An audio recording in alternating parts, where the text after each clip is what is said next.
थाखाय बेनिखायनो रायजो राजाखौ बयखौबो खावलायबाय आङो बिनि फाहामथायनि थाखाय एसे अनसुंथाइ हरबा जों गोजोननाय मोनगौमोन।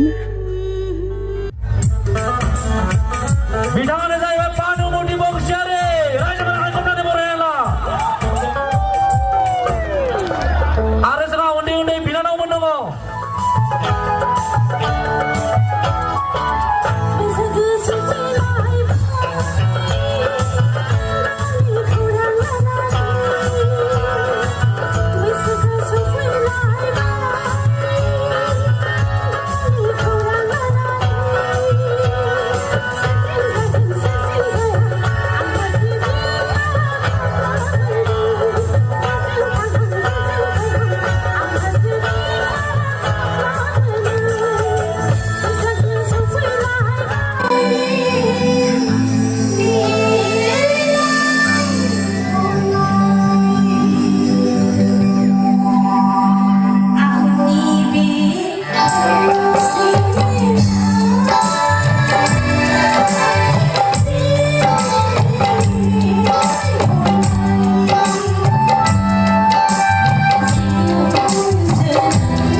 खुलुमबाय आं भानु बांसियारिनि बिमादै जायो।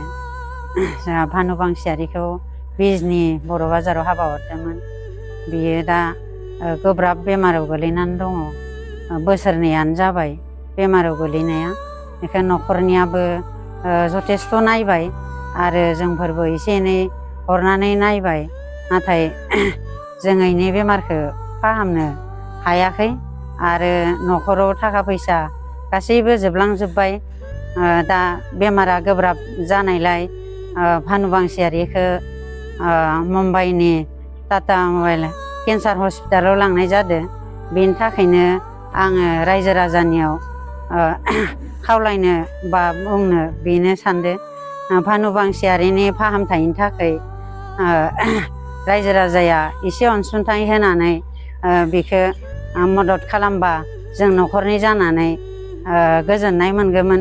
भानु बांसियारिया बे न'खरनि आरो बे गामिनि आरो बर' हारिनिबो जोबोद